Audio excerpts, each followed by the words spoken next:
Infrastructure investments are known to be a key if you want to open up, grow the economy, create more jobs.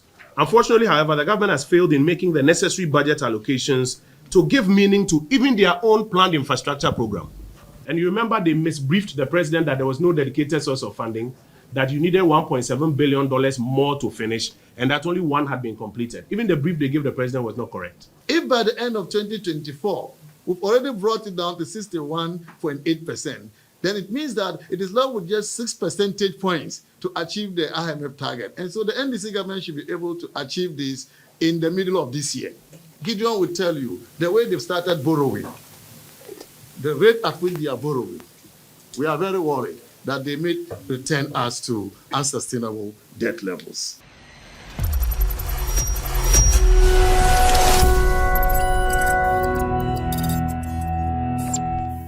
On the 2025 fiscal framework, another baseless revelation in the budget is the projection of a sudden reduction in the commitment primary deficit from 3.9% of GDP in 2024 to a sudden primary surplus of 1.5% of GDP in 2025.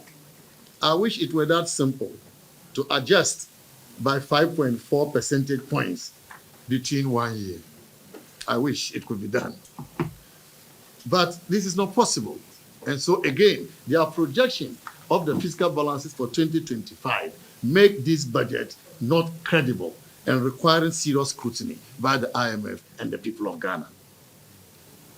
We, the mighty minority, would like to call on the IMF to speak to this in the spirit of transparency, which is one of the cardinal values of the fund. This should be done as a matter of urgency before much damage is done to our country's economy.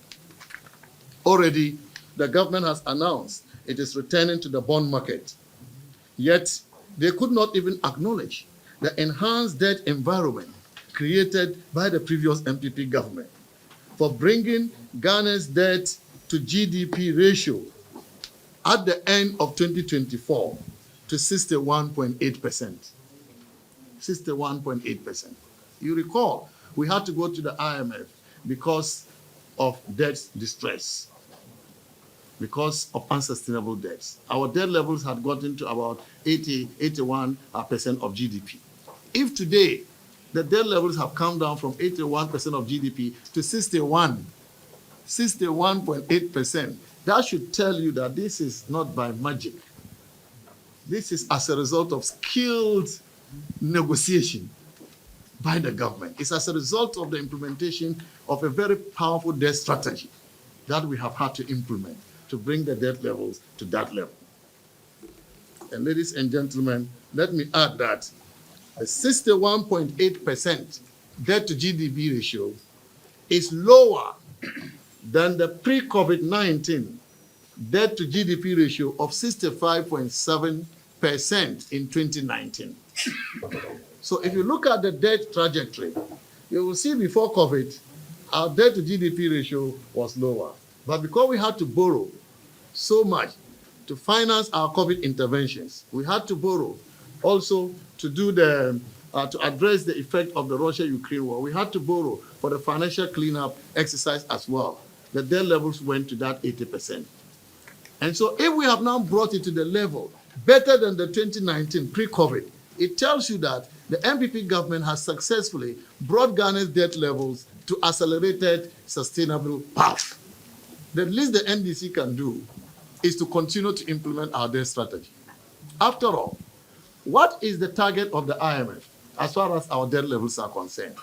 The IMF projects Ghana to achieve a target of 55% debt to GDP in net present value terms by 2028. 2028.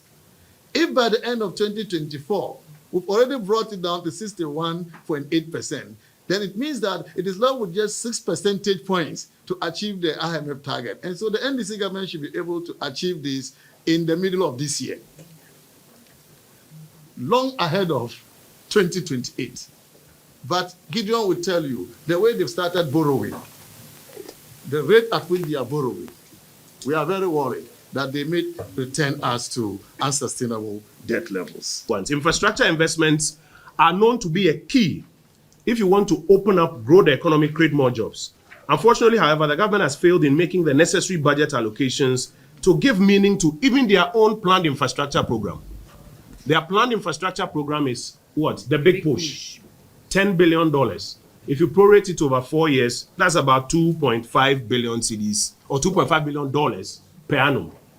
You will expect that if the government itself is serious about its own big push, they will at least make available $2.5 billion in their first budget when they have all the goodwill and the credibility. If you go into the fiscal tables, it's only $800 million, less than $1 billion. In effect, ladies and gentlemen, the big push itself needs a push. Else, nothing meaningful will happen in their infrastructure program. And finally, even more worrying is the Agenda 101 project, which many districts are looking forward to. It appears to be heading for a halt. Budget allocations for its continuation appear elusive.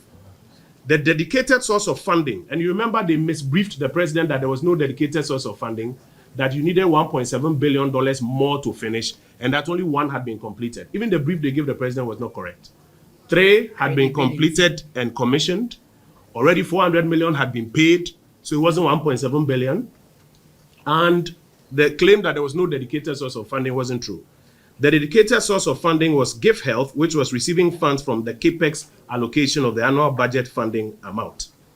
Now they've constrained it, as the government is signaling that they will cut funding to Give. Furthermore, no clear alternative financing has been identified in the budget to fund the project. And this is truly worrying, ladies and gentlemen.